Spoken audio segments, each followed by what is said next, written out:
Alors bonjour à tous, merci d'être venus à cette séance inaugurale de ce cycle des leçons du mardi coordonné par la filière transformation. Donc quelques mots sur ce deuxième semestre et donc ces leçons du mardi. On a voulu explorer cette notion un peu qui est, pour vous sera très tangible à la sortie de l'école, c'est un peu questionner le cadre de commande dans lequel vous allez devoir évoluer une fois votre diplôme et peut-être votre HMO en poche. Donc nous, c'est quelque chose que l'on questionne beaucoup, hein, comment on travaille en tant qu'architecte, qu'est-ce que l'architecture, quelle est la discipline architecturale, quelles questions elle doit se poser au vu d'une façon de produire l'espace, l'architecture de manière contemporaine, c'est-à-dire, on l'a précisé, donc c'est transformé en zone de turbulence. On sait qu'aujourd'hui, on a des exigences écologiques, on a beaucoup moins de moyens que d'habitude, ou en tout cas, les moyens ne sont pas positionnés à l'endroit où d'habitude ils l'ont été. Comment aujourd'hui on construit dans un mouvement permanent, sans commande extrêmement claire, sans cadre réglementaire très défini, en tout cas qui évolue. Comment on construit sans maîtrise d'ouvrage aussi un peu historique, mais avec des maîtrises d'ouvrage un peu composites qui se renouvellent. Comment on construit aussi avec des ressources dont l'impact maintenant écologique est en train de se préciser, donc avec quand même beaucoup plus d'indicateurs qui nous permettent de construire différemment. Et comment aussi on construit juste en intégrant un peu ce mouvement permanent et quelle est la posture que l'architecte peut avoir, mais aussi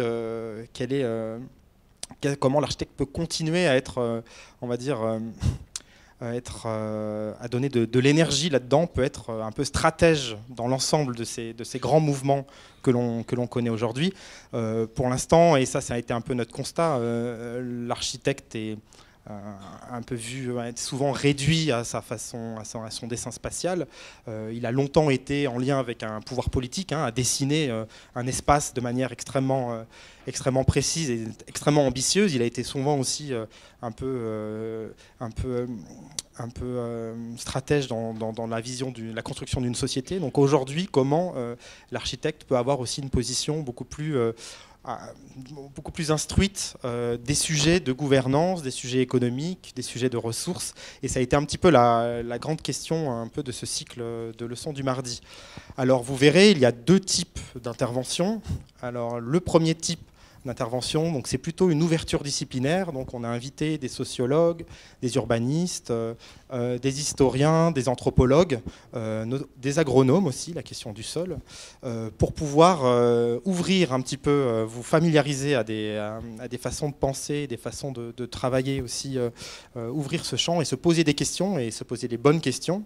Et le deuxième type de leçon, bien sûr, ce sont des architectes, des concepteurs, qui peuvent être aussi paysagistes, architectes ou paysagistes, qui viennent raconter un peu une expérience, une expérimentation dans cette nouvelle ère, en fait, beaucoup plus mouvante et plus souple, plus agile du cadre de commande aujourd'hui. Donc voilà, donc, on est aujourd'hui avec Nicolas Détry, qui nous a rejoint de Marseille ce matin. Donc Nicolas Détry a un profil. Allez-y. Installez-vous. Donc Nicolas Détry, que je l'ai présenté comme urbaniste, même je ne sais pas s'il se le présente, tu pourras un petit peu en discuter un petit peu juste au début, au moment où tu te présenteras, mais j'essaye de te présenter quand même. Pour moi, tu es plus urbaniste qu'autre chose, puisque Nicolas Détry donc, est le président de Yes We Camp. Donc, il était un des cofondateurs de Yes We Camp au début de cette grande aventure qui a commencé pour Marseille, capitale européenne de la culture, en 2013. Mais avant, Nicolas Détry a longtemps aussi dirigé les ateliers de Cergy, qui ont été aussi un des organes un peu de l'expérimentation du côté transdisciplinaire un peu de la discipline, du projet, et pas qu'en France, puisque les ateliers de Cergy avaient vraiment une dimension internationale très forte. Nicolas Détry est diplômé d'école de commerce, donc ça aussi c'est quelque chose d'important, puisque souvent on réduit des écoles de commerce à des logiques un peu, on va dire, à la recherche du profit ou des choses comme ça. Souvent, c'est réduit à ça, alors qu'une école de commerce, c'est tout simplement des outils économiques de la transformation. Et c'est vrai qu'en école de commerce, on peut retenir ces outils-là et après, on met l'objet un peu le fond que l'on veut. Mais c'est en tout cas intéressant d'avoir ce genre de profil. Alors voilà, donc on commence par Nicolas aujourd'hui, donc pendant à peu près 1 heure d'intervention, on a voulu aussi que ça soit, qu'ils prennent vraiment 1 heure pour présenter, parce qu'en général c'est réduit, c'est souvent réduit, on nous demande de plus en plus aujourd'hui des présentations de 10 minutes, de 20 minutes, pour expliquer un peu nos propos qui sont quand même un peu plus complexes pour être réduits à 20 minutes. Donc là on a 1 heure ensemble avec Nicolas, donc je sais que les leçons en général se terminent vers 14h15, nous on va essayer d'aller jusqu'à 14h30 vraiment, donc 1 heure avec Nicolas. Après on verra au niveau des cours, mais vous pourrez arriver un peu en retard quand même. Et ensuite, comme ça, on a 1 demi-heure de questions, d'aller-retour avec vous, le plus possible. Alors je sais qu'on a commencé déjà un peu en retard, mais on va essayer d'arranger ça pour que vous ayez vraiment un échange.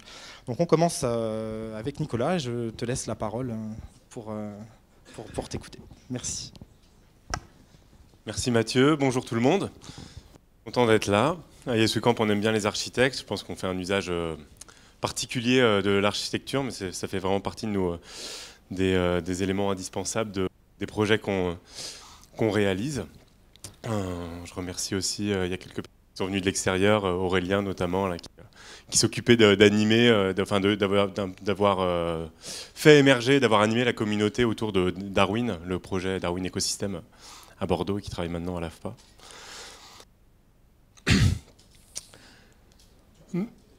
Oui, bah, tu l'as un peu dit, je pense que c'est pas ce qu'il y a de plus intéressant. On y viendra peut-être à la fin si vous voulez me poser des questions plus personnelles. Effectivement, c'est bien d'avoir un peu de temps parce que souvent c'est très dense, il faut pouvoir tout dire en 7 minutes avec 4 diapositives. Et j'ai pas mal de photos de projets parce que je pense que c'est ce qui parle et ça va vous parler parce que c'est des choses qui sont assez visuelles. Mais avant, je vais essayer de répondre un peu, enfin de positionner, avant de passer dans les illustrations, de vous dire davantage d'éléments sur nos intentions. C'est d'ailleurs un exercice qu'on a souvent repoussé dans YesWeCamp. On s'est créé, à l'inverse d'autres collectifs que vous connaissez sûrement, qui sont nés souvent... Ça marche plus, ça, c'est pas grave. Si. Nous, on n'est pas nés dans une école, on s'est créé autour d'un projet qui était à Marseille lorsque la ville a été capitale européenne de la culture. Et c'est au fil de ce projet que des personnes de différents horizons sont venues. Et ceux qui étaient encore là, ayant tenu bon tout l'été, sont devenus les membres, quelque part, piliers de ce qui est devenu le YesWeCamp. Au début, c'était juste prévu pour être un événement. Donc on est par nature très multidisciplinaire. C'est pas... aujourd'hui, on a 40 salariés, donc on a bien grandi en 5 ans, et avec une dispersion des profils assez équilibrés, des gens qui viennent de sociologie, des gens qui viennent plutôt de la construction, quelques personnes en architecture, urbanisme, gestion. Donc apprendre à transformer en zone de turbulence, moi personnellement je trouve que notre époque aujourd'hui elle se caractérise pas tant par de la turbulence que par plutôt une forme de mollesse. Je trouve que les choses sont assez molles, les gens sont assez mous, il y a un peu rabougri, c'est comme si on savait plus très bien comment faire pour entreprendre, pour vivre les uns avec les autres, on est un petit peu handicapé des relations sociales. Je nous sens toujours un peu coincés, ça a été vrai dans tous les projets. Nous, on s'expose beaucoup. Là, j'avais mis quelques photos de notre groupe. On aime bien se mettre dehors et échanger. On a besoin de sortir de nos projets parce qu'ils sont très chronophages. Souvent, on vit dedans pour échanger et re-questionner un peu le pourquoi. On aime bien se dire qu'on fait un boulot où on a du temps et en fait, bon, comme tous, on bosse beaucoup, mais on crée quand même ces moments d'échange. Et ce qu'on remarque quand on partage nos émotions qu'on vit dans nos projets qui sont très ancrés dans la réalité, c'est ce sentiment, oui, que les autres un ressenti d'impuissance de la part des gens de manière générale. Donc les gens, c'est ceux qui viennent dans nos projets. J'en parlerai tout à l'heure. Donc voilà, et ça fait qu'aujourd'hui, on arrive. Ce qui me marque aussi, c'est que les personnes, quand on a un grand-père aujourd'hui, j'ai l'impression qu'il va savoir faire moins de choses qu'un grand-père du XXe siècle ou d'un peu avant.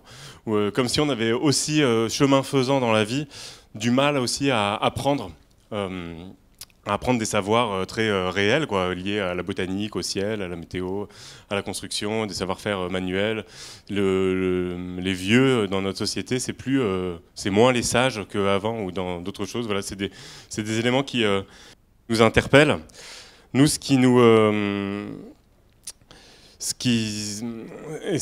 cette difficulté à être créatif, à s'approprier sa vie, elle intervient au moment même où il y aurait justement besoin d'être très inventif, puisque tout le monde est d'accord aujourd'hui pour dire, et c'est pour ça qu'il y a des cycles de conférences qui s'organisent comme celui-ci, qu'on est dans une zone d'incertitude. En tout cas, on est dans un monde plus zéro polaire que multipolaire. Il y a une grande feuille blanche pour les profils créatifs, dans la mesure où ceux qui sont au pouvoir ne peuvent plus dire que ce qui est différent de ce qu'ils pensent n'a pas de valeur. Jusqu'à il y a quelques années, ou quelques décennies, les collectifs comme le nôtre, je pense qu'on aurait eu du mal à exister. Aujourd'hui, même les choses changent très vite. Je vois à Marseille, qui n'est pas à la pointe de la curiosité. Ça y est, aujourd'hui, après 5 ans, probablement parce qu'on a fait nos preuves à Paris, on a une écoute. C'est aussi parce que ceux qui sont à la tête de ces villes, à la tête des entreprises, ne peuvent plus dire qu'ils ne se soucient pas des manières alternatives de faire. Et personne n'a les clés. Donc en parallèle de faire travailler les puissants et faire travailler les experts, ce qui est important, et nous c'est tout l'objet de notre travail, c'est de faire exister des espaces un peu de liberté où les choses peuvent croître de manière organique. Nous on estime que le problème principal aujourd'hui c'est la fragmentation. C'est issu d'un processus qui a commencé probablement après la Seconde Guerre mondiale, mais en gros tout a contribué à ce qu'on sépare tout. On sépare les groupes sociaux, on sépare les fonctions. Donc c'est vrai, l'urbanisme a fait ça, la voiture a fait ça. On a zoné les éléments. Et la fragmentation spatiale devient une fragmentation sociale. On croise moins qu'avant ou moins que dans d'autres pays les autres groupes sociaux. Et tout est intermédié par notamment, même quelque part le salariat, l'État-providence, ça a aussi contribué à fragmenter, à intermédier les relations entre les êtres humains. Si bien qu'aujourd'hui, puis on nous a tellement répété aussi que tout travail mérite salaire, qu'on a abandonné des systèmes qui ressemblent plus à des réciprocités naturelles, où on se rendrait service naturellement les uns les autres. Maintenant, il faut forcément être payé pour travailler. Et petit à petit, on est devenu client de tout. On est un peu client de sa boîte, de son taf en général. On n'aime pas, on veut se barrer ou pas. On est client du système politique, on dit qu'on n'aime pas, on vote à droite, on vote à gauche, on vote pas. Et finalement, on est tout le temps, l'individu aujourd'hui, c'est comme s'il était à la fin de la chaîne des choix, avec des choix souvent binaires, je like pas, j'achète pas. Alors que tout l'enjeu, c'est de remonter un petit peu plus haut en amont dans la chaîne de fabrication des choix pour fabriquer la vie qu'on vit chaque jour, notre vie quotidienne qui est faite de la relation des 9 milliards d'êtres humains sur la Terre, nous, dans des espaces qu'on partage. Donc ce système un peu client, un peu fragmenté, fait qu'on ressent plus le besoin des autres. On a l'impression qu'on peut tout faire aujourd'hui. Donc avant, ça a été la voiture, l'urbanisme. Aujourd'hui, ça continue un peu avec les technologies, avec les abonnements. Tout l'ensemble des abonnements nous permet de encore moins faire des choix puisque tout nous arrive. Donc comment faire pour essayer de changer un petit peu ça?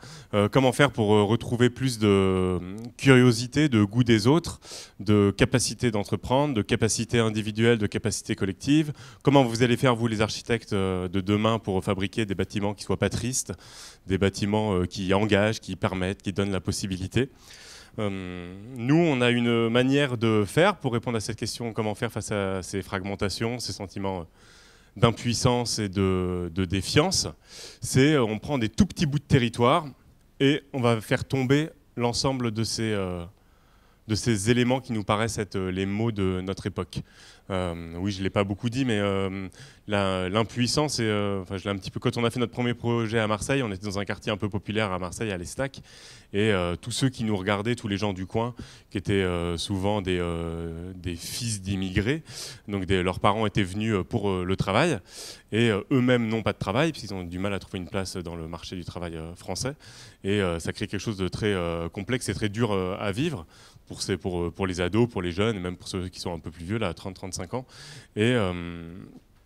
Et ce sentiment d'impuissance, d'avoir les bras coupés, on a commencé à le ressentir très fort dès ce premier projet. Donc nous, on prend des espaces dédiés et on essaie, à l'inverse de la défiance, on essaye de créer de la confiance, de la présomption de confiance. À l'inverse du sentiment d'impuissance, on crée tout un ensemble de dispositifs qui vont aller plutôt vers l'encouragement, vers l'invitation. Au lieu de la fragmentation, on impose une cohabitation et ça nous permet d'essayer. Donc c'est une approche au final assez humble et, parce qu'on ne va pas décréter, on ne va pas s'engager. Moi on se dit souvent au sein de l'équipe qu'on n'est pas condamné à réussir. Nous, notre engagement, c'est d'essayer. On crée des espaces où les règles du jeu seront différentes. On s'amuse avec les règles du jeu, on essaye de faire tomber les barrières, on essaye de faire tomber la peur du jugement, et on regarde ce que ça crée comme résultat en termes de capacité individuelle et capacité collective. Et un petit peu comme une maîtresse d'école qui essaye des choses, quand ça ne marche pas, c'est pas grave, on arrête, mais tout ce qui marche, on tire la ficelle et on continue de fabriquer cette capacité collective.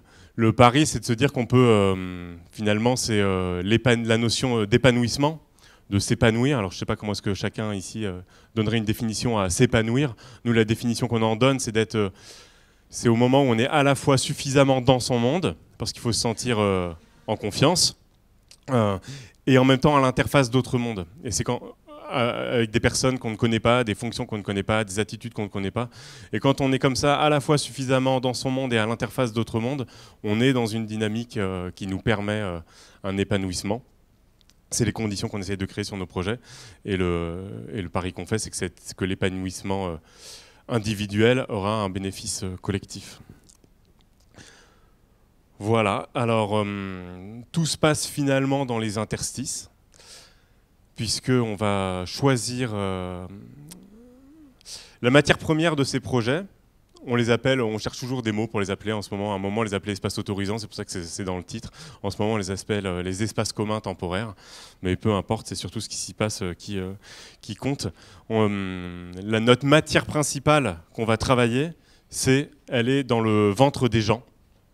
C'est l'idée de se dire que, c'est assez simple, hein, je pense qu'il y en a plein d'autres qui l'ont dit, mais que tous individuellement, chacun, les 9 milliards d'êtres humains, sur cette planète Terre, on a assez naturellement l'envie d'aller vers ceux qu'on ne connaît pas, donc vers des rencontres vers des personnes qui sont différentes de nous. On a envie d'apprendre des choses qu'on ne sait pas faire. On a envie de se confronter à sortir de sa case, à aller vers l'inconnu, mais au quotidien, c'est assez difficile. Certains le font, ils sont un peu militants, et puis on peut lire des articles sur eux dans les magazines Positive Attitude, mais il faut dépasser l'injonction citoyenne à dire que chacun doit sortir de sa case pour aller vers l'autre, vers les autres, vers ceux qu'il ne connaît pas. Et il faut le faciliter. Et nous, ce qu'on voit, c'est que si on crée un cadre qui le permet, assez naturellement, en tout cas, il y aura suffisamment de personnes qui vont étendre leur cercle individuel pour aller au-delà de ce qu'ils connaissent déjà. Après, donc la matière principale, c'est le temps des gens. Nous, nos processus, on les fait exister dans des espaces dédiés. C'est pas qu'on renonce à les faire exister partout, c'est que c'est plus simple de jouer dans une petite cour. Là, on pourrait se dire que dans cet espace, on se donne des règles différentes et on pourrait les faire exister ici sans qu'elles existent dans le hall, donc ce serait plus simple. Donc c'est ce qui nous fait intervenir plutôt dans des espaces privés que dans des espaces publics. C'est pas un refus, c'est que dans des espaces privés qu'on va ouvrir au public, on peut davantage transformer les règles. Finalement, il est beaucoup plus normé l'espace public que l'espace privé. Et dans l'espace public, il est déjà approprié. On trouve tout ça toujours un petit peu indélicat d'aller poser des installations, parce que même si nous, on trouve qu'elles sont bien, peut-être que celui qui passe tous les jours ici pour promener son chien, ça va le déranger et c'est super invasif au final d'intervenir sur l'espace public. Donc on préfère prendre des espaces privés qu'on va ouvrir au public et sur lesquels on va se sentir autorisé à jouer avec les formes et les règles. Bon, j'avance. Vous savez ce que c'est, ça? C'est de l'aquaponie. J'aime bien, vous connaissez, c'est le système avec, où on met en réseau des poissons et des végétaux. Donc je n'ai pas trop d'avis sur est-ce que c'est l'enfer ou le paradis de l'agriculture, mais j'aime bien le côté systémique parce que donc l'eau, elle est cyclée, elle fait un circuit. On a juste besoin d'en remettre un peu pour compenser l'évaporation, mais c'est toujours la même. Elle est filtrée par les poissons. Enfin, avec les déjections des poissons, ça fait suffisamment de nitrates et de bactéries qui prolifèrent, et ensuite c'est réinjecté dans les bacs au-dessus ou par un système de chasse d'eau. Tous les quarts d'heure, ça se vide et après ça se remplit doucement. Donc les plantes, elles sont naturellement dopées aux nutriments, à l'oxygène et à l'eau. Donc ça fait des salades, par exemple, elles vont avoir des pieds de 15 cm de haut, alors qu'on est en bio, puisqu'il n'y a pas d'intrants extérieurs. Mais c'est surtout ce qui est intéressant là-dedans, après je vais parler des grands voisins que vous êtes peut-être déjà allés, c'est que les plantes et les poissons, on ne peut pas présupposer qu'ils se disent bonjour ou merci tous les jours, mais c'est parce qu'ils sont dans ce système symbiotique d'échange, de réciprocité, les uns espèce envers espèce, qu'ils peuvent tous grandir. Et nous, c'est ce qu'on essaye de créer dans nos espaces communs temporaires, avec la perspective qu'on puisse ensuite être un inspirateur de politique publique pour que ça se déploie dans les villes. Bon, je vous montre un exemple. Ce sera plus facile après du coup de rebondir sur ce que, comme ça, j'ai dit en introduction. Je commence par les grands voisins parce que c'est le plus visible et c'est assez manifeste du coup de ces quelques assertions. Grand Voisin, c'est un ancien hôpital qui est dans le 14e à Paris. C'est assez grand, il y a 44 000 m² de bâtiments. Il y a 3,4 hectares d'emprise. Et l'hôpital part pour des raisons qui lui sont propres. On fait comme d'habitude, le premier bâtiment est vidé, on met des parpaings, une société de gardiennage, c'est squatté. Et finalement, Martin Hirsch, qui était à la tête des hôpitaux de Paris, se dit c'est quand même dommage cette histoire. Ça va de toute façon rester vacant pendant 2-3 ans, le temps de choisir les urbanistes, valider les architectes, et donne les clés de l'ensemble du site à une association qui fait de l'hébergement d'urgence de personnes dans la rue, qui s'appelle l'association Aurore. Aurore rentre dans les lieux, commence à transformer des chambres d'hôpital en chambres d'hébergement d'urgence, avec 400 hébergés au début. Puis la ville de Paris, quand elle rachète, dit « Ok, c'est très bien, mais il faut aussi que ce soit ouvert aux Parisiens ». Sachant qu'en plus, ils avaient déjà du mal à faire passer le programme du futur quartier où il y a 600 logements, dont la moitié de logements sociaux, et que les riverains dans ce quartier plutôt bourgeois râlaient. Si en plus on y met des pauvres et des noirs, c'est un peu des indésirables. Dans un quartier comme le 14e arrondissement, il fallait faire quelque chose pour l'ouvrir davantage, et c'est à ce moment-là qu'ils sont venus nous chercher, nous, Yes We Camp, et aussi Plateau Urbain, que vous connaissez peut-être, Plateau Urbain, il se spécialise dans identifier des surfaces vacantes pour les mettre à disposition à prix le moins cher possible, enfin juste au prix des charges, de personnes qui ont besoin de ces espaces pour travailler, plutôt donc fonction artistique, culturelle, ESS. Et donc ce qu'il faut retenir un peu sur les grands voisins, c'est que ça a duré 2 ans et demi, sur 3,4 hectares. On a imposé une juxtaposition de groupes sociaux différents. Tous les espaces qui se veulent les tiers-lieux culturels où il y a marqué « ouvert à tous », c'est jamais vrai. Enfin, c'est certainement ouvert à tous, mais c'est pas pour ça qu'il y aura tous, puisque ne peuvent venir dans les lieux que les populations mobiles. Et les populations, les jeunes, les étudiants, les chercheurs, tous ceux qui vont bien. Et ceux qui sont plus vulnérables, ou qui sont plus fragiles, ou les tout petits, ou les plus vieux, c'est pas parce qu'un endroit est ouvert à tous qu'ils viendront. Donc, mais en revanche, si dans un bâtiment, dans un espace, on met une crèche, il y aura des enfants. Si on met un centre d'hébergement d'urgence, il y aura des personnes de la rue. Si on met un CADA, un centre d'accueil de migrants, il y aura des migrants.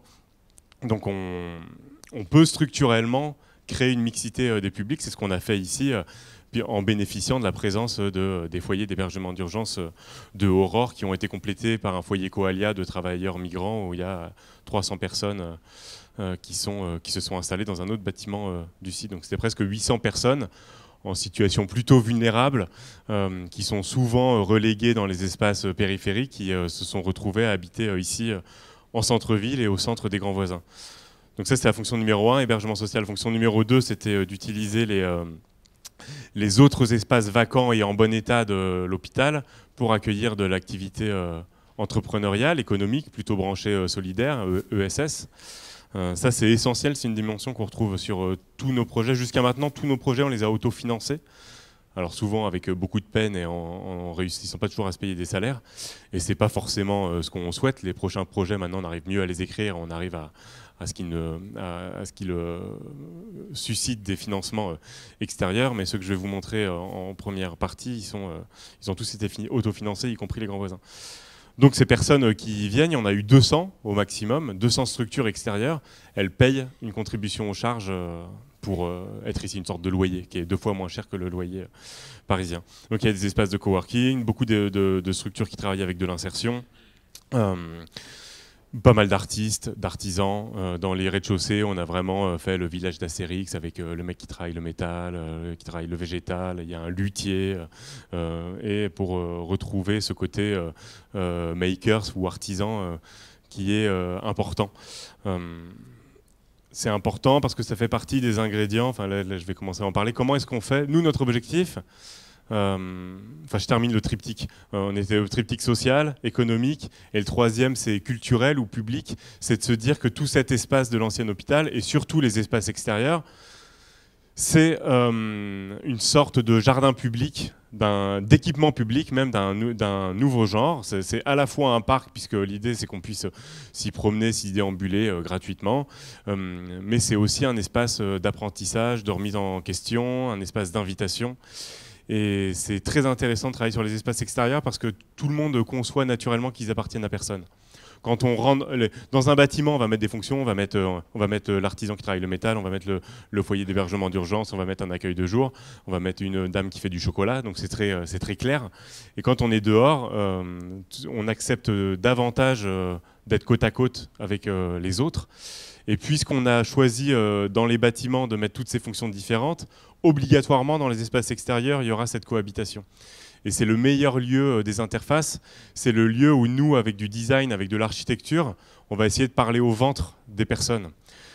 L'enjeu, c'est que tout visiteur, tout être humain qui rentre dans les grands voisins, il y ait quelque chose qui se passe en lui, où ça atteint un point de bascule, qui lui fait ressentir que ici, c'est différent d'ailleurs, et ici, on va être davantage invité à s'impliquer. Donc le but, c'est de réveiller ces envies d'implication de notre fameux cercle bleu individuel et de se rappeler, de dire bah, tiens, moi j'ai du temps la semaine prochaine, ça a l'air chouette ici, je vais proposer de mon temps la semaine prochaine. Ah bah tiens, ça fait longtemps, je vois les gens qui sont en train de bricoler par terre. Ça me rappelle que moi j'avais envie de fabriquer des bancs d'un genre nouveau, je vais pouvoir le proposer. Donc numéro 1, on réveille ces envies d'implication. Et après, numéro 2, une fois qu'on a réussi à les réveiller, il faut être capable de les écouter, de donner une réponse. Donc on a une forme de guichet transverse d'écoute des implications volontaires qui est très important dans des espaces comme ça. Et je pense que ça rejoint tout ça, je pense, des questions que doit se poser un architecte quand il aménage un espace. On crée une attitude spécifique, individuelle et collective, qui va générer une action individuelle et collective, et il faut que cette envie d'action, elle puisse s'épanouir. Donc on a passé beaucoup de temps, nous, à écouter, à recevoir toutes les envies d'implication des uns et des autres. Et on peut pas, il faut dire oui le plus possible, il ne faut pas tout le temps dire oui, et il y a cette direction, cette sorte de gouvernance comme un gouvernail, comme un bateau, on sait à peu près où on veut aller, mais on ne sait pas en fonction des mers, de la mer, du vent, de la santé de l'équipage, on va pas forcément aller par le chemin qu'on a choisi. Là c'est un petit peu pareil, il faut laisser beaucoup de place à écouter ce que vont proposer les autres et être capable de répondre rapidement. Nous, on a eu beaucoup plus de demandes de bénévolat aux grands voisins que de besoins en bénévolat. En tout cas, au début pour Yes We Camp, c'est devenu rapidement un poste et demi à temps plein de s'occuper des demandes de bénévolat. Et on a sourcé sur le site auprès de 200 structures qui avaient besoin d'aide. Et comme ça, on faisait un peu guichet d'accueil et d'affectation des implications volontaires. Et cette expérience, elle nous a accéléré cette conviction qu'on a que l'enjeu aujourd'hui, c'est de retrouver ces réciprocités naturelles. Tout travail n'a pas besoin d'être salarié. S'occuper d'enfants, jardiner, construire une cabane, c'est des choses, elles peuvent être salariées, mais elles peuvent aussi ne pas être salariées. Et puis, il ne faut pas opposer les deux. Je trouve que vous connaissez sûrement le supermarché La Louve à Paris, où on travaille 3 heures par mois et en échange de ça, on a accès à ces produits qui sont des produits frais et moins chers. Ça, dans la loi française, c'est un peu limite, parce qu'on n'a pas le droit de travailler sans salaire. On peut faire du bénévolat que s'il n'y a pas de rétribution et pas de subordination. Et quand on travaille à la Louve ou quand on est bénévole pour aider dans les cuisines de Yes We Camp, on est subordonné puisqu'on nous dit de venir à telle heure et on est quelque part rétribué d'une manière ou d'une autre. Et ça, c'est si un jour les politiques s'intéressent suffisamment à tout ça, il faudrait travailler sur peut-être d'autres statuts et pas seulement bénévole qui est un peu ringard quelque part comme statut. Et comment renouveler cette envie d'implication volontaire avec, et que ce soit plus engageant aussi pour celui qui reçoit cette implication volontaire. Nous, on préfère avoir des bénévoles qui vont rester 3 mois, qui sont engagés et envers lesquels on va s'engager à ce qu'ils aient appris quelque chose. Donc on est dans un statut apprenant plutôt que juste dans un statut bénévole. Donc toute cette mécanique collective, elle se joue beaucoup dans les espaces extérieurs. Il y avait déjà, j'aime bien comparer Place de la République, c'est 700 € du mètre carré. On investit sur 35 ans, donc on est à 20 € du mètre carré. Grand Voisin, on était là 2 ans et on a dépensé à peu près 200 000 €, 300 000 € sur les espaces extérieurs. Donc on est au même ratio en fait, on est à 15 € par an par mètre carré.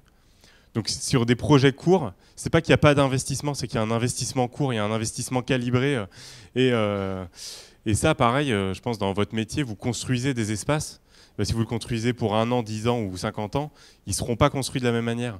Et c'est bien de savoir faire ces différentes échelles. Donc nous, ici, on n'a pas changé le bitume, les différents niveaux de trottoir, les plots béton, tout ce que les circulations de l'hôpital ont créé en superposition des réglementations successives. Mais par contre, on a enlevé tous les véhicules motorisés. Ça veut dire que les hébergés de Coalia qui vont tous bosser toute la journée, ils ont fait l'effort de garer leurs 150 scooters devant l'entrée des Grands Voisins et ils terminent les 200 derniers mètres à pied.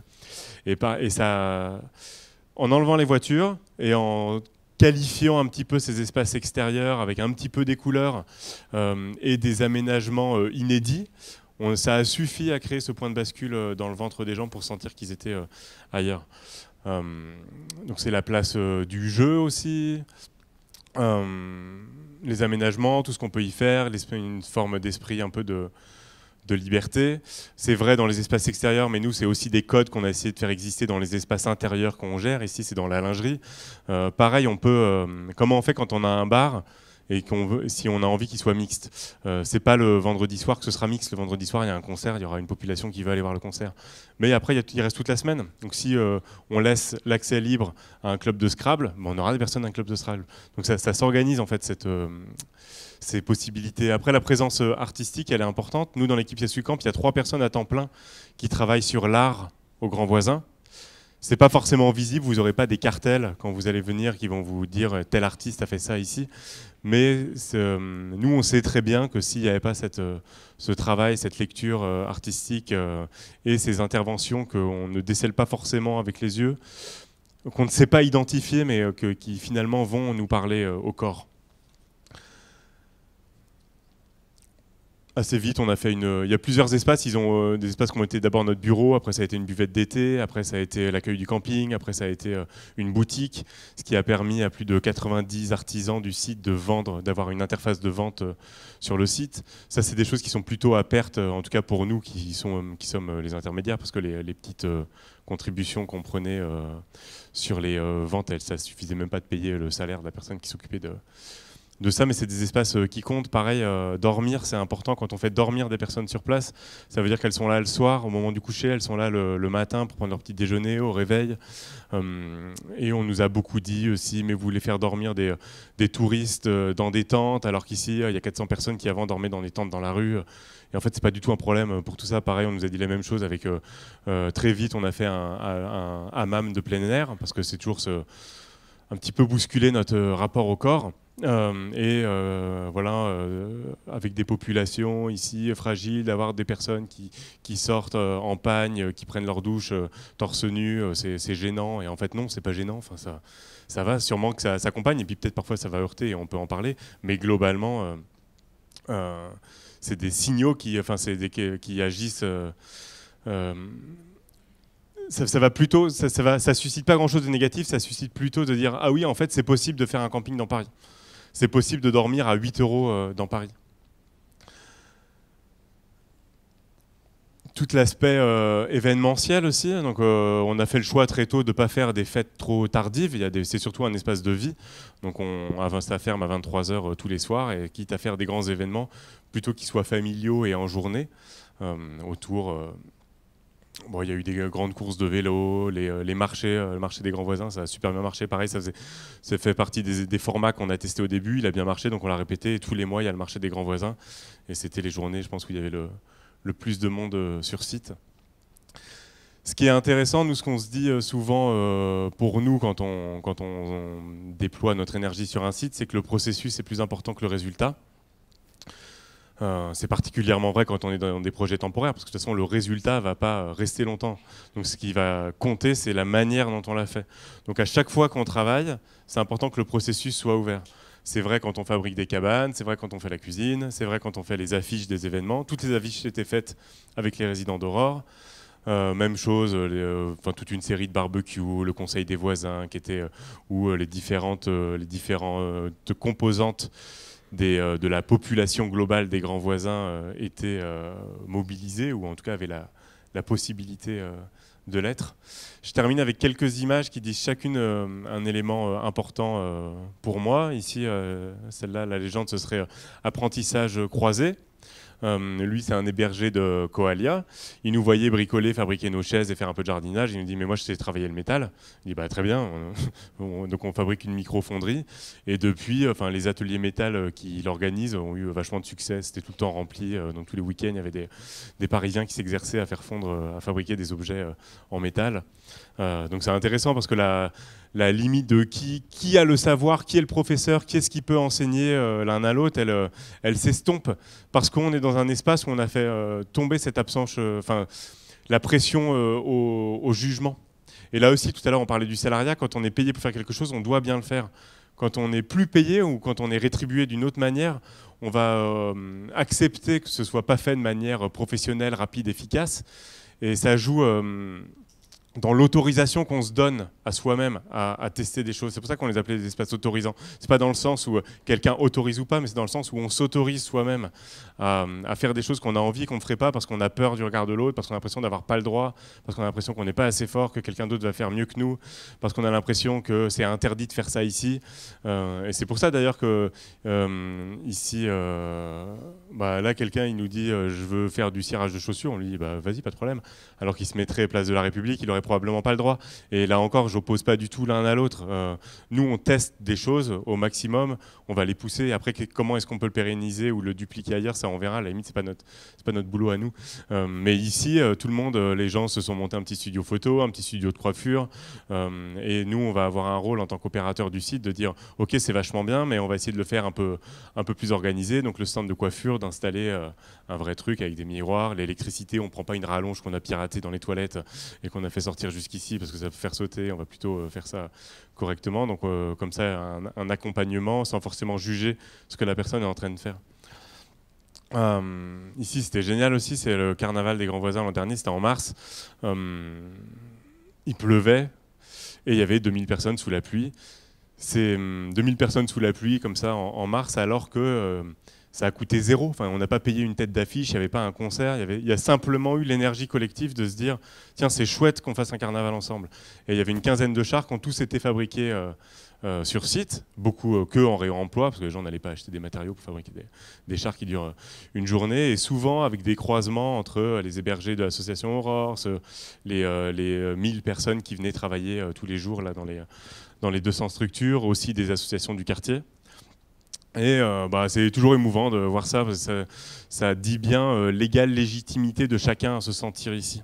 Et ça, c'est vraiment un objectif qu'on a sur nos sites et qui devrait être un objectif de politique publique, c'est que chacun se sente à l'aise dans ces espaces de la République qui sont les espaces extérieurs.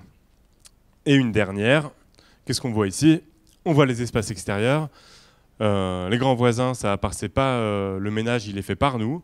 La ville de Paris, la seule chose qu'ils font, c'est de passer à l'intérieur avec le camion de ramassage des bacs de poubelle. Mais tout le reste, tout le soin du site, tous les espaces verts, toute la propreté, c'est la communauté grands voisins qui l'assure, donc surtout Aurore et Yes We Camp. Mais ça a marché pendant 2 ans et demi.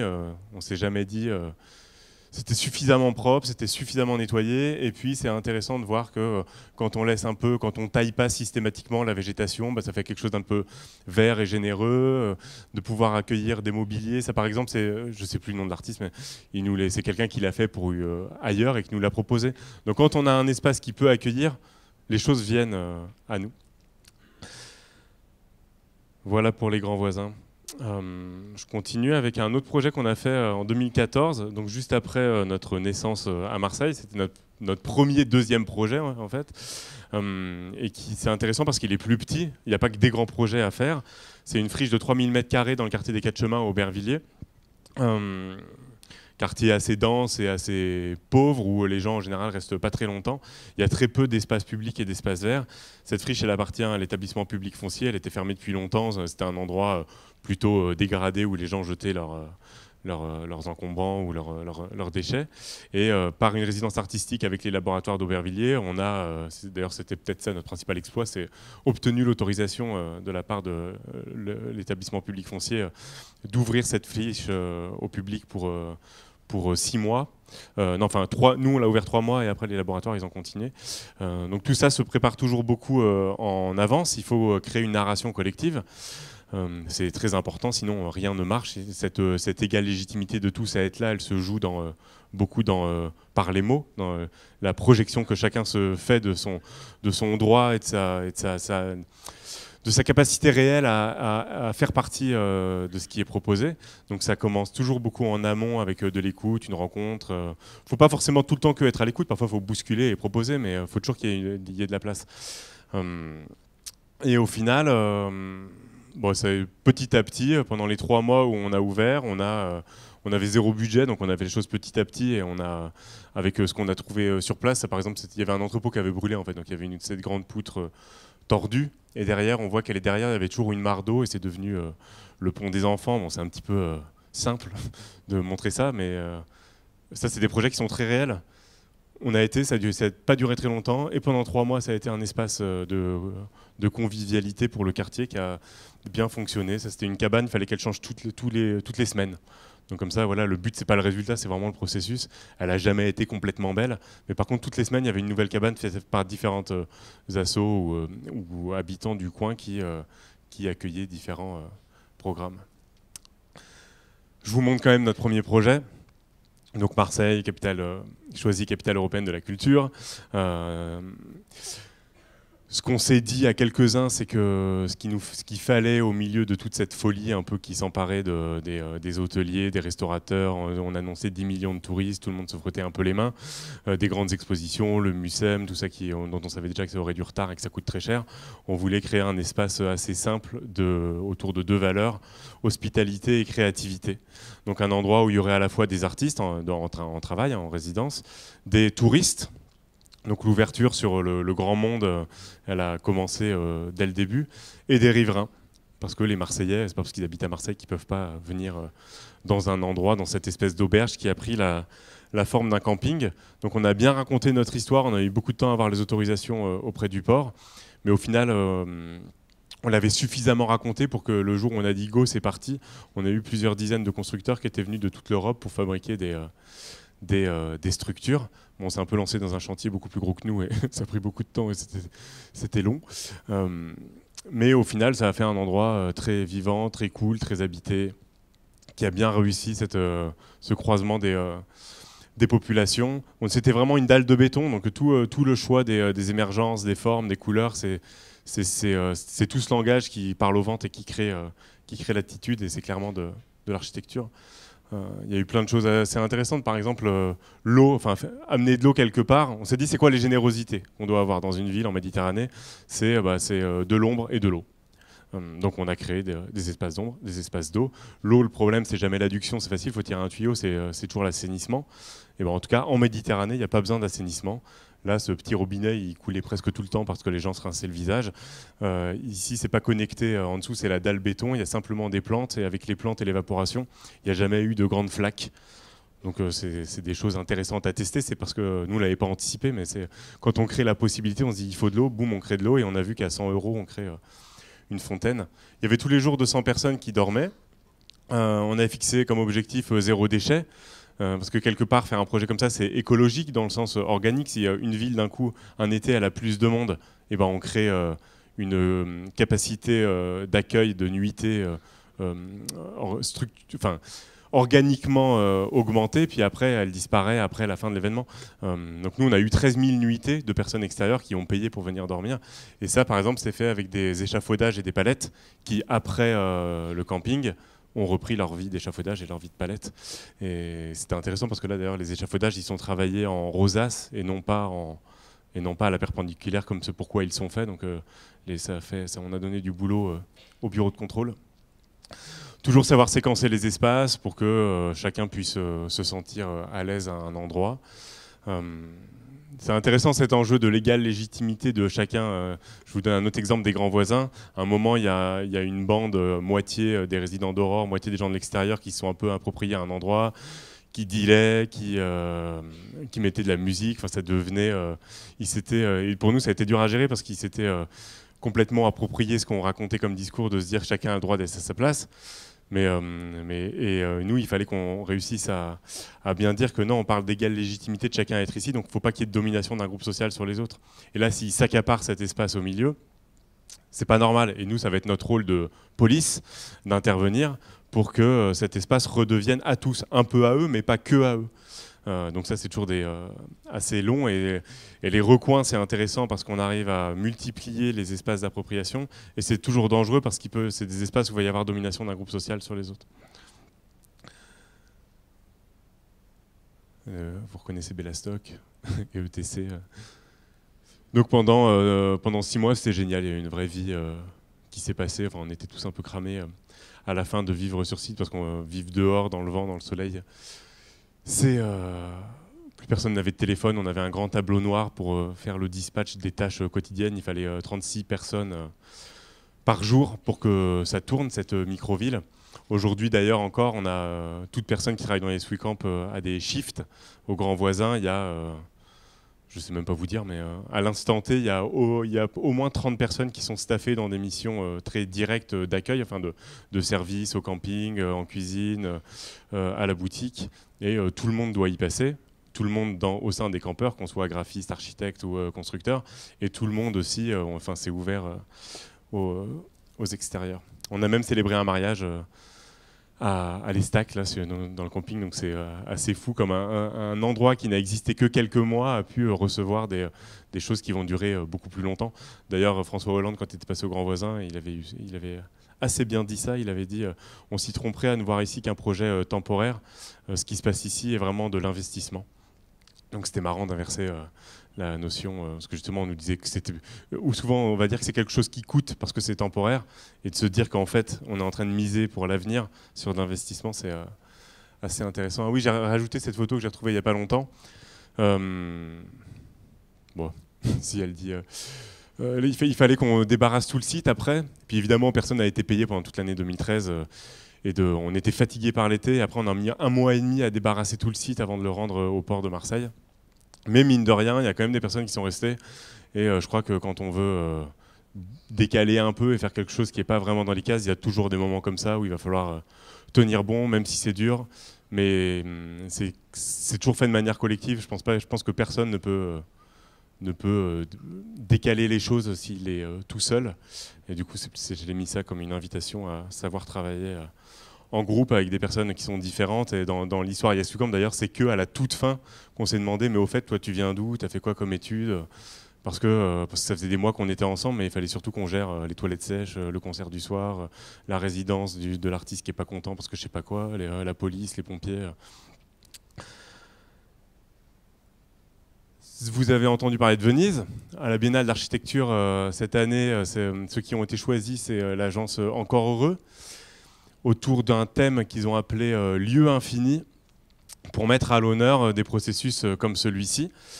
Donc ils ont choisi 10 lieux en France, les Grands Voisins, le 6B, le WIP, la Convention, le Tripostal, bon j'en oublie, il y en a 10 mais vous pouvez trouver la liste. Et ils ont donné cette définition qui est assez chouette. Nous on a eu beaucoup de bonnes surprises comme ça depuis qu'on existe, où on est surtout dans le faire, on évite de mettre trop des mots. D'ailleurs quand on était à l'ESTAC, il y a eu plusieurs moments un peu de crise au sein de l'équipe, où on se demandait un peu pourquoi est-ce qu'on travaillait autant et pourquoi on se cramait comme ça. Donc des moments qu'on a toujours fait en dehors de notre camp d'ailleurs, on se mettait sur le quai un peu plus loin en cercle et on échangeait. Et entre des personnes qui voulaient qu'on soit plus militants affirmés, donc anti-Gaudin, anti-municipalité marseillaise ou anti-capitale européenne de la culture. Et c'est jamais ceux-là qui ont... Enfin, ils ont toujours fini par partir de Yes We Camp parce que dans le centre de gravité de ce qu'est Yes We Camp, on trouve que ces militants, enfin notre militance, on la trouve dans ce qu'on fait, dans la manière dont on va toucher chacun, dont on va ouvrir des choses dans les perspectives de tous, de ceux qui nous visitent, sans forcément signer avec des mots, avec une charte. Et aux Grands Voisins, pareil, au début, tout le monde voulait absolument qu'on écrive la charte des Grands Voisins, et nous, on a beaucoup résisté, parce que c'est pour ça que quand on nous dit qu'on est une utopie, on est presque plutôt une anti-utopie, dans la mesure où on n'a pas d'abord mis les mots, on a d'abord fait. On laisse faire, on ajuste, on va jamais dire que c'était parfait, qu'on a tout bien fait, mais par contre on fait toujours et limite les mots ils peuvent venir après, ou on aime bien quand ils viennent d'autres personnes. On a eu souvent des beaux articles écrits sur nos projets qui ont suffi à nous nourrir suffisamment. C'était bien, c'était les mots des autres, on pouvait les partager. On essaie de discuter pour savoir si on adhère ou pas, mais sans forcément nous devoir nous entendre les 50 personnes de Yes We Camp sur une espèce de doctrine unique. On y est chacun... souvent, on s'est dit qu'un projet, c'est une table, on se met autour de la table, chacun met ce qu'il a et on regarde ce qu'il y a et on voit si on fait un projet ou pas. Mais il n'y a pas une maxime qui nous lead. Mais en tout cas, cette définition, elle nous plaît, elle est arrivée comme ça. Nous, ça fait 5 ans qu'on existe et boum, on nous dit qu'on est un lieu infini et que c'est un endroit qui permet d'accueillir l'imprévu et d'intégrer des usages non programmés. Donc ça, quand je repense à la première question du cycle de conférences, c'est vachement bien de ne pas avoir de programme. Le pire, c'est de savoir ce qu'on veut faire et d'avoir l'argent pour le faire.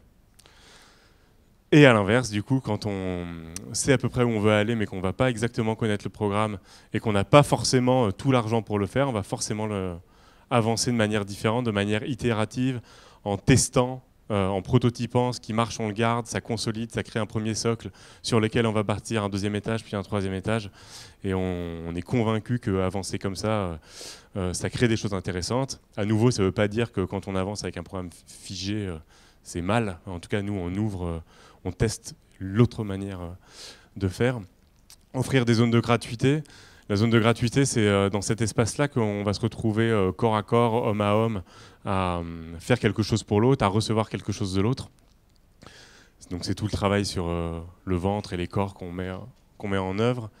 Appropriation citoyenne, énergie collective, désirer la mise en commun, ça rejoint l'indéterminé, ça rejoint le fait de laisser une place à chacun. Quand aujourd'hui on nous parle de participation dans la manière dont on fait la ville, les choses sont déjà définies, il n'y a pas vraiment une place. C'est pour ça que c'est des processus assez faux, où ceux qui vont se retrouver dans ces enceintes, c'est soit des personnes qui aiment parler et qui vont vouloir dire des choses un petit peu sur des postures, mais il n'y a pas de désir commun dans ces réunions.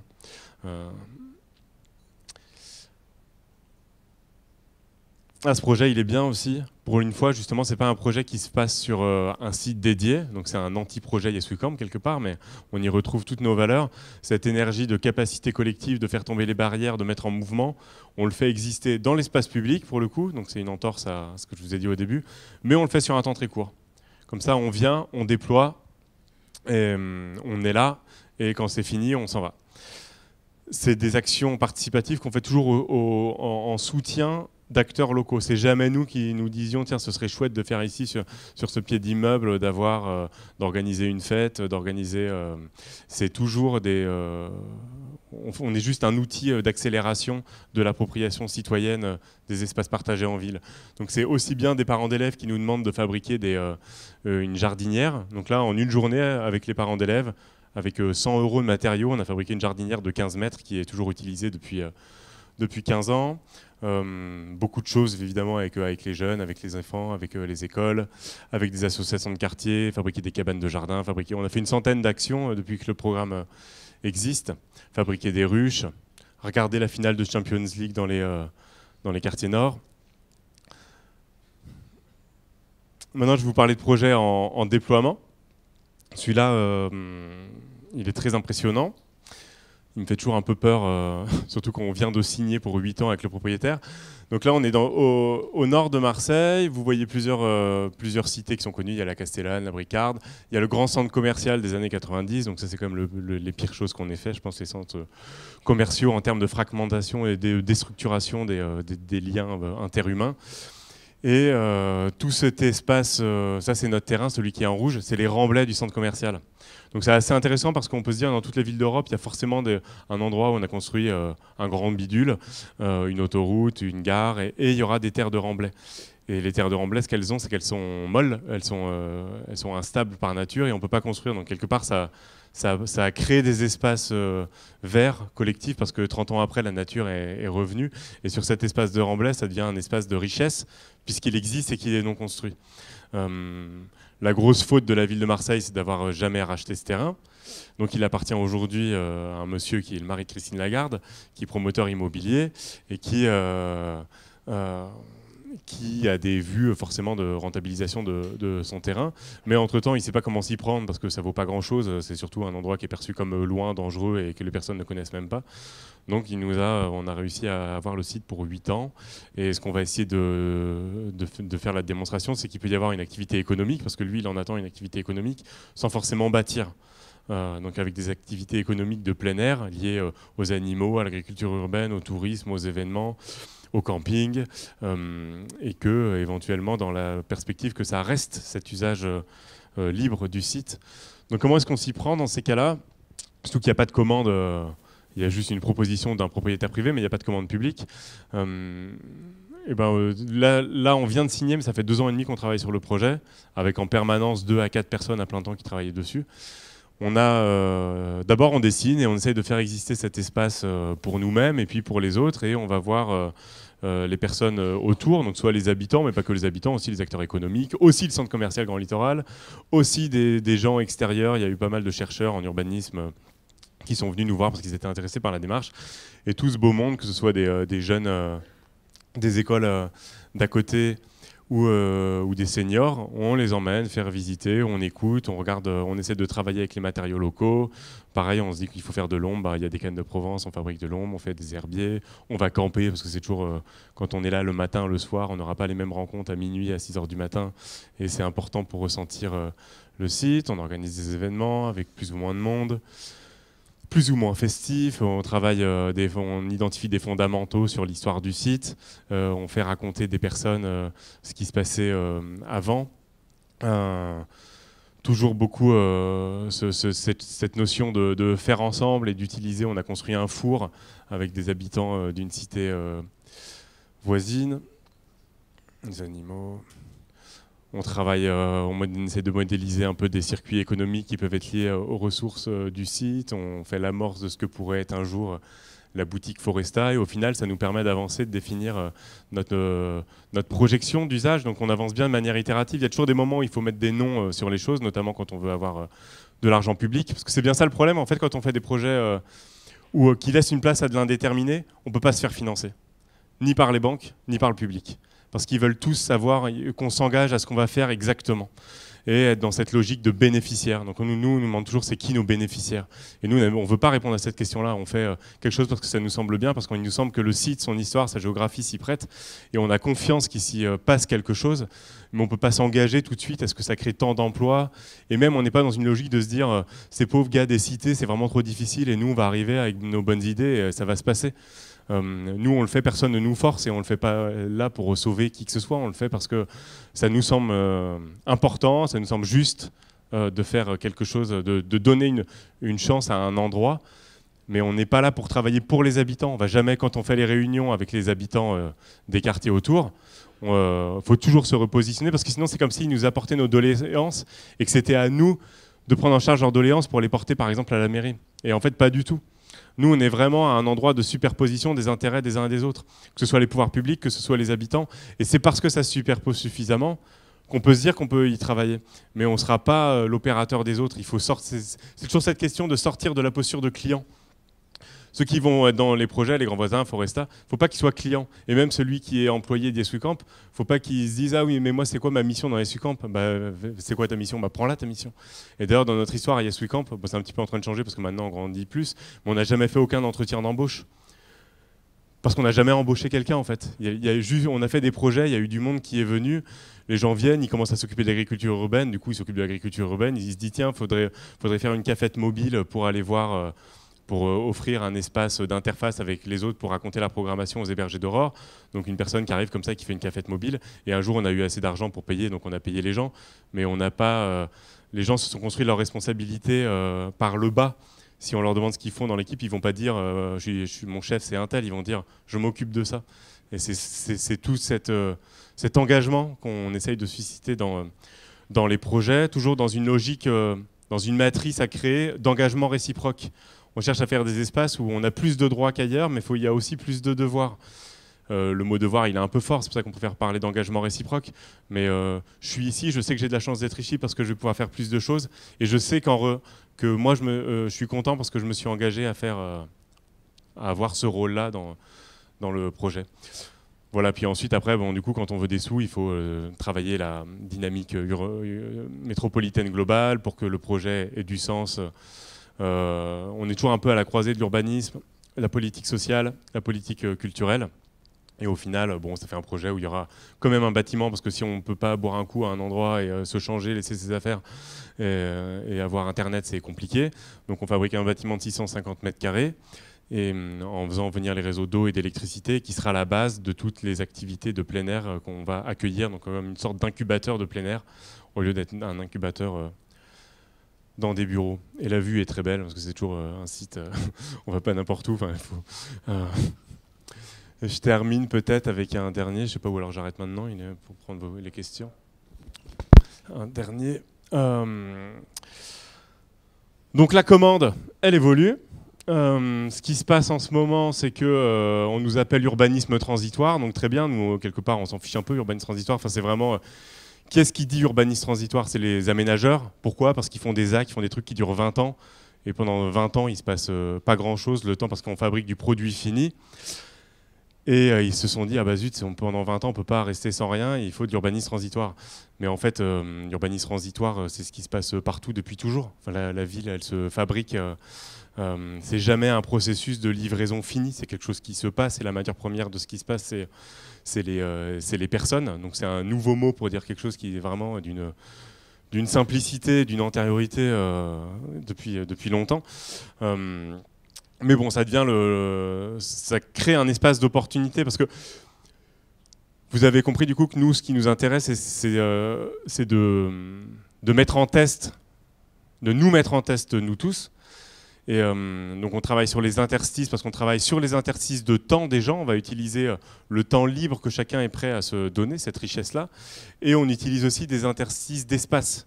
C'est pour ça qu'on rentre dans l'urbanisme transitoire. Mais on ne travaille pas pour l'aménageur. Tant mieux si ça va aider à fabriquer le projet. Tant mieux si au Grand Voisin, le fait qu'il ait fait les Grands Voisins, on ait pris une partie des logements pour en faire des activités à bon marché. Tant mieux si au Grand Voisin, il y aura un hôtel d'hébergement social dans le projet, alors qu'il devait y avoir que des appartements entre 10 et 14 000 euros du mètre carré. Mais c'est que des externalités. Nous, on fait ce test dans les interstices. Et l'intérêt d'utiliser des friches, des interstices urbains, qui existent soit parce que c'est un endroit qui n'a pas de vocation, typiquement le projet Foresta, soit parce qu'on est vraiment dans une opération comme au Grand Voisin qui est bien connue et dont on sait que pendant 3 ans, il y aura un espace vide. C'est le cas aussi à Nanterre, donc là on est sur le périmètre de Paris-La Défense, avec CEPADESA, qui va aménager la suite de la Défense, qui va construire 600 000 m² dans le quartier des Grous à Nanterre. C'est énorme, 600 000 m². Ils ont un petit peu le traumatisme de l'effet La Défense, où ils avaient tout rasé, des années de chantier pour ensuite livrer quelque chose, et qui a été critiqué aussi pour cette absence de continuité avec l'histoire antérieure. Et dans le plan guide d'aménagement que leurs urbanistes ont produit, il y avait ce schéma qui dit, voilà, vous voyez Cœur des Grous au milieu, donc qui dit qu'on va construire les 600 000 m² autour du cœur, on ne touche pas au cœur et on construit au cœur. Et on estime que le cœur des Grous, le cœur vibrant de ce quartier au demeurant tristoun, très peu peuplé, avec des grands parkings et des trucs à valeur ajoutée assez faible, aurait une âme tellement forte qu'elle va irriguer l'arrivée des nouveaux bâtiments et des dizaines de milliers de personnes qui vont venir habiter et travailler dans ce futur quartier. Et pour faire exister cette stratégie, l'EPADESA a identifié 3 dents creuses, enfin 2 bâtiments vides et un terrain vide, pour dire on lance un appel, un AMI, une manière de faire travailler les gens gratuitement, un appel à manifestation d'intérêt pour céder gratuitement ces espaces. Et nous, on leur a dit ok, c'est très bien, mais c'est pas parce qu'il y aura une cantine culturelle, un Fab Lab et puis un jardin partagé que ce sera suffisant pour qu'il y ait cette force structurante du cœur des groupes qui va irriguer l'ensemble de l'opération immobilière, surtout dans des échelles comme celle-là, et que ce qu'il faut faire, c'est de travailler comme ça, mais à l'échelle de tout le quartier. Aussi bien les espaces privés des usines et des parkings et du McDo qui sont là, que les routes et que évidemment les 3 espaces choisis dans l'AMI préfigurée. Donc on a dit qu'il faut travailler à cette échelle-là de tout le quartier et qu'il doit y avoir une gouvernance spécifique. Donc on a proposé une SIC, une société coopérative d'intérêt collectif, qui réunisse les acteurs du présent et du futur pour prendre les décisions de qu'est-ce qu'on fait à l'échelle de tout ce quartier pour créer cette activation progressive du quartier. Et il faut bien sûr un budget commun, parce que faire participer des gens à des séances, s'il n'y a pas de ressources financières, ça ne sert à rien. Si on fait... quand on fait la réunion de concertation au GROU, pour les 600 000 m² à construire, il n'y a pas grand monde, et ceux qui sont là, ils sont structurellement contre le projet. Si on fait passer dans les boîtes aux lettres une même petite invitation pour dire « Voyons-nous, on a un budget de 30 000 € à dépenser dans les 3 prochains mois pour faire quelque chose sur les espaces extérieurs, qu'est-ce qu'on en pense ?» Et tous les 3 mois, on aura comme ça 30 000 €. Ben là, il y a un petit peu plus de monde, et il y a des mondes différents. Il y a les parents avec leurs jeunes enfants, il y a ceux qui n'aiment pas trop parler en public, mais qui aiment bien bricoler ou faire du jardinage. Et petit à petit, comme ça, avec des échelles aussi petites que 30 000 € sur un trimestre, on peut choisir de refaire un escalier qui était cassé, de faire un événement, de faire une halle, de faire une petite cafétéria qui se déplace. On peut avoir un certain nombre d'idées, et je sais pas, un an et demi plus tard, quand on réunit les mêmes personnes pour leur présenter le quartier, le projet urbain futur, il y a fort à parier qu'il y aura beaucoup plus d'intelligence collective les uns avec les autres, parce qu'on aura fait tomber les postures, parce qu'on aura vraiment l'ensemble des composantes, des représentants de ceux qui habitent ici aujourd'hui et qui y habiteront demain. Donc il faut créer ce budget participatif collectif, et on proposait qu'il soit abondé par l'ensemble des parties prenantes, mais surtout par ceux qui vont capter le plus la valeur créée, c'est les promoteurs. Qui, dans un espace aujourd'hui, qui connaît les GROU aujourd'hui, pas grand monde. Si on fait bien notre boulot, ça va devenir une destination attractive, connue à l'échelle du Grand Paris métropolitaine, et eux vont accélérer leur délai de commercialisation. Sur un promoteur, il achète 1 000 € sa charge foncière, et il construit à 2 000 et il vend 4 500 ou 5 000. Et il a 2% de la valeur de vente qui sont en commercialisation. Donc il y a toute une sorte de pédagogie à faire auprès d'eux pour dire que ce n'est même pas un coût supplémentaire en fait, mais que ce travail d'activation progressive peut leur éviter des recours, va faire un projet plus intelligent et va permettre de leur commercialiser plus vite. Et avec sur un projet comme celui-ci, si on prend 10 € du mètre carré qui va être construit, on a un budget de 6 millions d'euros sur 10 ans, 600 000 € par an. C'est même plus que ce que je vous ai dit tout à l'heure comme ordre de grandeur. Mais pour ça, donc on dit tout ça à Paris de la Défense, ils trouvent ça super, mais après en fait ils ne jouent pas le jeu d'aller dire aux promoteurs, bon bah voilà, on vous demande de me payer 10 € par an par mètre carré, 10 € par mètre carré pour contribuer à ce budget collectif des GROU, et ils nous disent allez-y. Faites-le tout seul, l'idée elle est bonne et vous saurez les convaincre. Mais évidemment, s'il n'y a pas l'aménageur derrière, ils nous disent c'est super les jeunes. Mais bon, on n'a pas encore vu les 10 € par mètre carré. Mais c'est pas grave, on a quand même signé pour 8 ans sur notre terrain, qui d'ailleurs, donc on a commencé, faut donner de la valeur. De toute façon, on voit bien que souvent, il faut quand même se déployer, il faut se rendre désirable, visible et sexy pour commencer à être capable de rentrer dans une relation de rapport de force, parce que c'est toujours... C'est pas parce qu'on fait un projet chouette qu'il va être accepté ou financé. Il faut se rendre indispensable. Donc ça suffit pas de bien faire. Et pour créer ce rapport de force, il faut avoir cette force d'attractivité. Donc on commence comme d'habitude à perte, comme sur tous nos projets, avec du boulot à faire, on organise des trucs avec les habitants. Alors souvent on monte des photos, on est au soleil, c'est cool, mais parfois aussi il pleut, c'est galère, c'est le dimanche, on n'en a plus trop envie. Mais il faut tenir bon, faire des chantiers. On s'est accroché à une des idées qu'on avait sur le projet, c'est planter des arbres. On plante les arbres du futur quartier, comme ça les promoteurs et l'aménageur, au lieu qu'ils l'achètent à la toute fin pour les faire venir de 300 km de Paris, on les fait grandir sur site dès maintenant. C'est assez facile de faire participer les écoles, les gens, chacun son arbre, on vient l'arroser. Une pépinière qui a vocation à être hors les murs. Au début, les baliveaux, ils grandissent sur notre parcelle. Et dès qu'ils vont bien, on va demander au McDo et au Brico Dépôt de prendre une partie de leur parking qui n'est pas utilisé pour utiliser et transplanter des arbres qui vont y rester 2-3 ans. Et on crée vraiment une dynamique de quartier. Donc on s'adapte, hein, on maintient notre idée, on s'adapte. D'ailleurs, on s'est aperçu que le terrain avait pas mal de déchets fibrociment amiantés. Donc on est embêté, qu'est-ce qu'on fait? Eh ben, tiens, avec les chantiers du Grand Paris, ils sont en train de dégager plein de terres pour faire les stations du Grand Paris Express. Donc on récupère les terres des chantiers du Grand Paris Express et on va recouvrir d'1 mètre de terre sur l'ensemble du terrain.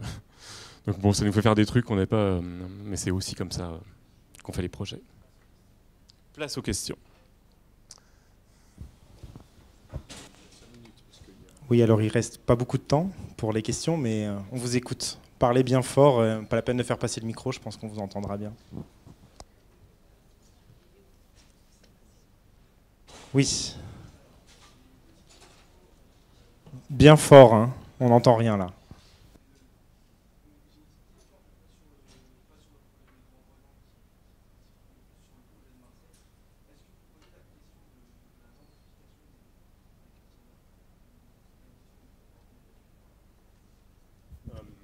Nous, on se pose la question de la capacité collective. Et on sait que pour qu'il y ait de la capacité collective, il faut qu'il y ait des juxtapositions de groupes sociaux. À Quartier Nord, il n'y a que des pauvres. Donc il y a un vrai enjeu. On se pose clairement la question de faire venir quelqu'un qui vient 3 jours à Marseille, il va aller au Mucem, à la Friche Belle de Mai, peut-être au Calanque, et qui vienne aussi là-bas, comme ce qu'on avait fait. Est-ce que ça crée de la gentrification à la fin? C'est souvent des critiques, des remarques, mais qui sont toujours un petit peu grattantes comme ça, peuvent être faites au 6B ou à d'autres projets en banlieue. Est-ce que le projet des Grous, ça va gentrifier? Moi, je pense que si à la fin il y a une gentrification qui est le fait que les loyers vont augmenter, qu'il y a des populations plus riches qui vont venir là où il y avait des populations plus pauvres, c'est de toute façon un phénomène qui existe et qu'il y ait un 6B, un grand voisin ou pas, ça n'y change absolument rien du tout à ce phénomène global. Mais le fait qu'il y ait un 6B, un grand voisin, un gros, ça peut donner la possibilité aux populations plus pauvres qui sont aujourd'hui sur place de prendre les codes, de savoir être là d'une manière fertile avec les autres, et ça leur donne un maximum de chances de rester d'une manière qui vont leur convenir plutôt que d'être expulsés. Donc non, pour moi, ces projets, la gentrification, elle est de toute façon un phénomène. C'est un phénomène qui permet que cette gentrification crée davantage de place aux populations qui peuvent être chassées par la gentrification. Ok, une autre question? Oui, bien fort. Hein.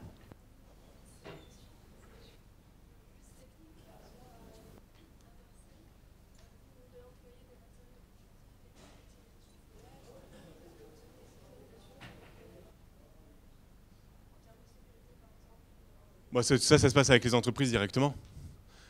Il y a un truc de confiance à avoir. Soit on prend des matériaux qui vont être jetés, ou de toute façon elles doivent s'engager à être jetées, donc il faut signer le fait qu'on nous on ne va pas les jeter dehors. Donc ça c'est le cas avec les terres du Grand Paris par exemple, c'est le cas avec beaucoup de bois qu'on a récupéré. Et après quand c'est des palettes ou des échafaudages, on signe une convention. C'est pas très compliqué. Enfin, ce qui est plus compliqué, c'est quand on désosse complètement un immeuble, quand il y a des entreprises de démolition, enfin faire ce que fait Bellastock, parce que ça demande beaucoup de surface de stockage, c'est beaucoup plus long d'enlever les choses un par un et de les trier que de tout casser. Oui.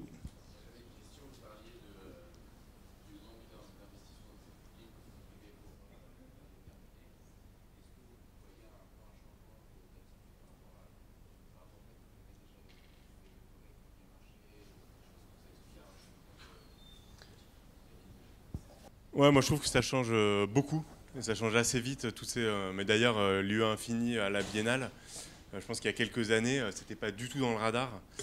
Et aujourd'hui, on nous prend plus pour des rigolos. On nous prenait quand même facilement pour des beatniks, des zadistes.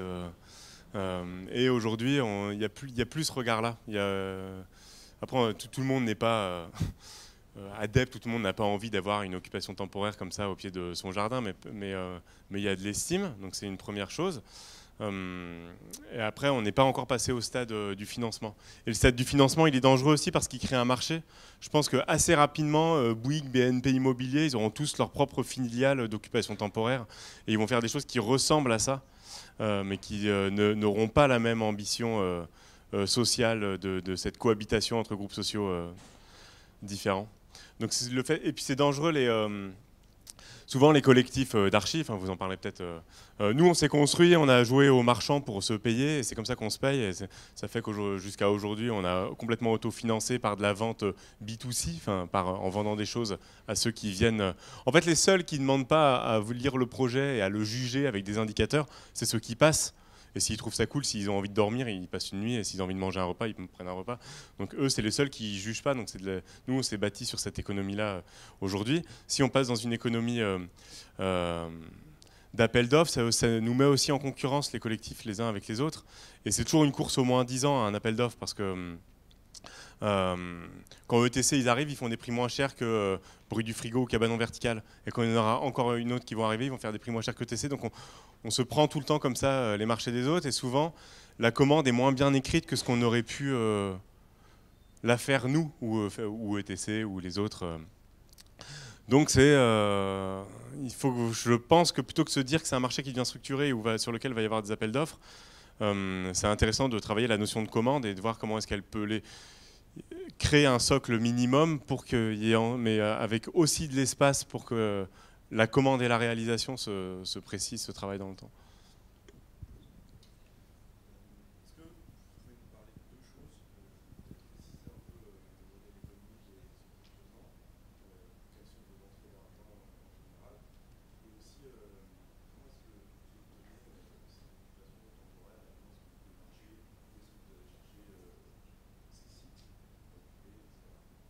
Au tout début, le projet Marseille, c'est nous qui avons choisi.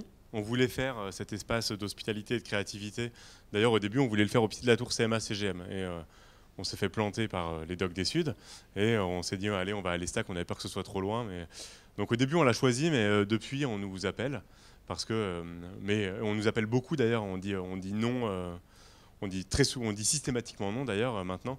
La dernière belle proposition, alors on nous appelle beaucoup, on nous propose des sites en transition. Alors tous les promoteurs nous proposent des trucs parce qu'ils voient que ça crée de l'activation et ils ont l'impression qu'on est gratuit. Et de fait, on a été gratuit parce qu'on ne s'est jamais fait payer pour ce qu'on a fait. Donc on dit systématiquement non aux promoteurs. C'est sûrement questionnable, c'est un peu conjoncturel. Après, les aménageurs, on leur dit on n'a pas le temps, mais c'est assez intéressant de travailler dans un processus avec un aménageur. Et là, par exemple, c'est les Bonnes Sœurs en ce moment qui nous proposent, elles ont plein de patrimoine en France, qui nous proposent des espèces de maisons assez grandes, de 500 mètres carrés, où nous, on imagine des programmes qui pourraient accueillir des mineurs. En ce moment, le gros sujet, c'est les mineurs migrants non accompagnés, parce que comme ils sont mineurs, ils ne peuvent pas aller dans les centres d'hébergement d'urgence où il y a les adultes, et on ne va pas non plus les mettre dans les foyers des enfants, et ils sont à la rue. Donc, et de comment créer... voilà, mais nous, on manque un peu de ressources. En tout cas, j'ai l'impression que maintenant qu'il y a cette nouvelle confiance, des espaces disponibles, il y en a largement suffisamment, et il faut juste des bons projets. Et aujourd'hui, n'importe qui aurait un bon projet, il peut avoir un terrain, une maison, un truc. Là, les derniers qui nous ont parlé aussi, c'est le Grand Paris, la Société du Grand Paris. Ils ont acheté des terrains et des bâtiments sur les 68 emplacements des gares. Et puis les chantiers prennent plus de temps et certains vont prendre encore plus de temps que ce qu'ils pensaient qu'ils allaient prendre du temps. Donc ils se retrouvent avec sur les mains plein de terrains et plein de bâtiments. Et ils ne savent pas du tout quoi en faire. Donc il faut travailler sûrement cette intermédiation. Si par exemple vous avez un projet, vous voulez occuper un truc, nous on a pris énormément de risques et je ne suis pas sûr que ce soit bien. Donc c'est bien d'avoir une sorte d'intermédiaire qui absorbe une partie du risque financier et juridique. Et du coup, pour basculer sur la partie terrain, je pense que si on veut un terrain, c'est facile de le demander et c'est possible de l'avoir. Et que de toute façon, si on est positionné comme sachant utiliser des terrains vides, en dehors d'une logique... parce que un propriétaire, ce qu'il va vouloir, c'est pouvoir récupérer son terrain quand il veut.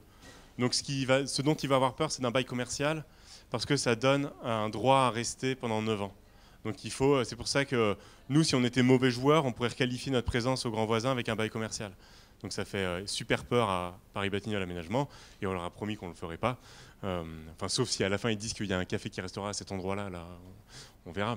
Mais si le jour où il y a les travaux ont besoin de se déployer sur une partie du site, on s'en va. Parce que c'est notre modèle de confiance, il est basé là-dessus. Et juste en 1 minute sur le modèle économique, là, les financements de Yes We Camp. Il y a 3 sources. Il y a les commandes, donc ça, nous, c'est une petite partie. Mais c'est la partie des architectes de manière générale. C'est des marchés structurés. Nous, on est plutôt sur le marché des commandes artistiques, on va dire, avec il y a souvent des trucs de entre 20 et 50 000 euros pour faire une installation participative artistique dans les espaces extérieurs ou dans des bâtiments. Donc ça, on en prend un peu. Ou contribuer à des trucs on a conseillé les JO 2024. On conseille là avec TVK sur les places. Qui seront les places du Grand Paris Express. Donc on a des petites commandes comme ça. Nous, on a 20, 30 000 euros à peu près. Donc c'est pas mal, mais ça fait pas tant d'argent que ça. C'est beaucoup si on est 2-3, mais quand on est 50, ça fait pas grand-chose. Après, il y a le B2C, les unités marchandes. Donc nous, c'est 90% de nos recettes aujourd'hui, mais c'est anormal. Enfin, on passe la moitié de notre temps, on va dire, à faire tourner ces unités marchandes. C'est pas du tout une moitié qui ne nous épanouit pas. Notre manière de faire la cuisine en étant très ouvert aux apprentissages, à l'insertion, notre manière de faire tourner un camping, notre manière, là on veut se lancer dans les hammams et les spas. On est très content de le faire, c'est vachement intéressant. On est du coup dans des modèles économiques existants. On marche beaucoup plus que les autres parce qu'on est plus malin et on fait des péréquations un peu qui nous profitent. Donc ça, c'est une ressource importante. Et la troisième, qui pour l'instant n'a jamais vraiment été payée, mais qui est pourtant notre métier principal, c'est la conception et la gestion d'espaces communs temporaires. Et ça doit être payé par le site en lui-même. Donc en Grand Voisin, par exemple, les 200 structures qui sont là, elles payent 1,6 million de loyer par an. Même si c'est moins cher qu'ailleurs, c'est quand même des grosses sommes. Et jusqu'à maintenant, nous, on ne touchait pas cet argent. Ça, c'est l'histoire. Maintenant, dans Grand Voisin 2, on a une péréquation entre l'association Aurore et nous, et on touche une partie de ça. Donc un site, quand vous allez l'occuper, il va générer sa propre économie, et ça permet de payer un peu comme l'État ou une mairie se paye. Elle ponctionne sur l'activité économique existante une partie pour faire les services globaux. Et les services globaux, c'est d'assurer ces 3 trucs. D'abord, c'est la régie. Il faut que ça tourne. C'est payer les fluides, que ce soit propre. Après, c'est l'attractivité. Parce que sinon, c'est juste une résidence de copro. Il faut que, pour qu'un site il soit connu, derrière, il faut des créatifs, il faut savoir bien communiquer, il faut savoir qualifier le site. Et après, si on veut des projets aboutis comme ceux qu'on aime, il faut de la cohésion. Et ça, c'est le rôle du socle, de cette espèce de maire du village temporaire, qui doit assurer l'interface et la gouvernance et la mise en place de chacun. Donc ça se paye en autofinancement, et ça se paye aussi avec de l'extérieur. Là, on fait un petit Grand Voisin à Marseille. C'est l'État qui nous demande d'utiliser un bâtiment. On leur a dit OK, on peut financer à 2 tiers, ça coûte 600 000 par an. On gagne 400 000 euros sur le projet pour financer les trucs, et vous payez 200 000 par an. Et ils les avaient pas les 200 000, mais ils les ont trouvés. Donc ça y est, c'est bon. L'État paye. Bon, bah, c'est une première nouvelle, ça. Merci.